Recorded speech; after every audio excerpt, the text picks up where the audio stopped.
My exhibition is the first exhibition I've had of my work, and it's a response to Sheffield, which is my hometown, a place that I'm incredibly proud to come from, but also a place that I find difficult to come back to, having left.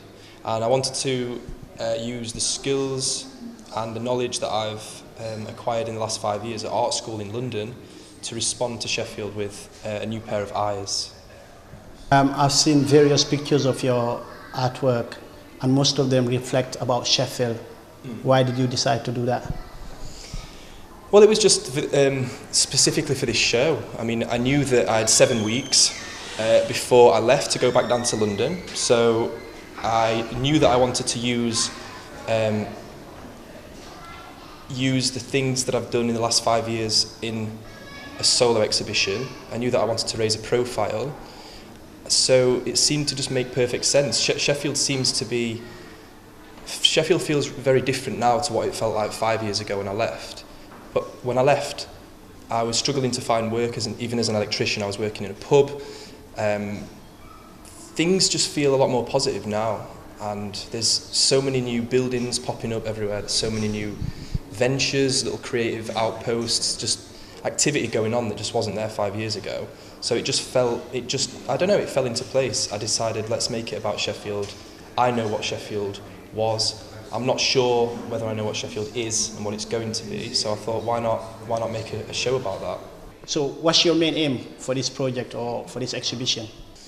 This exhibition for me has two aims, really. The first one is about the work, about the artwork, and about myself, and about building the confidence to go and do other projects like this elsewhere in the world, but also to give something back to Sheffield and the friends and family that have supported me here for so long. The second aim is that I wanted this show to be a springboard for a campaign that I'm launching to raise money to pay for my tuition fees at the Royal College of Art. I've been offered a place. There's only 12 places available, and so I really wanted to accept their offer.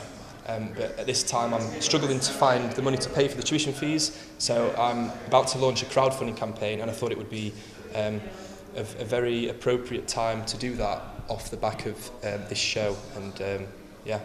Having coming from a different background where you've been like an electrician or had done various different jobs, what are the difficulties you find or the challenges that you face being an artist?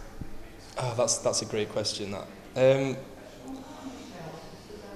coming into art school in London, coming from what I consider to be a sort of working class trajectory into what I consider to be quite a middle, often upper class environment of a London art school has thrown up all kinds of sort of anxieties and interesting little overlaps and conflicts in my mind about where the value of what we're doing lies. So I've never felt valued in my work as an electrician before. Nobody's ever praised anything I've done. But that's something that produces a tangible result. You know, you expect somebody to come into your house and do some electrical work. You can measure what they've done and you pay them accordingly. And yet, there's no value in that type of work for the electrician himself. Whereas in the art world, which is seemingly about the things that don't pertain to making a living in the world, I seem to be valued much more as an artist by those around me. That art doesn't really produce or doesn't have to produce functional, tangible end results for people.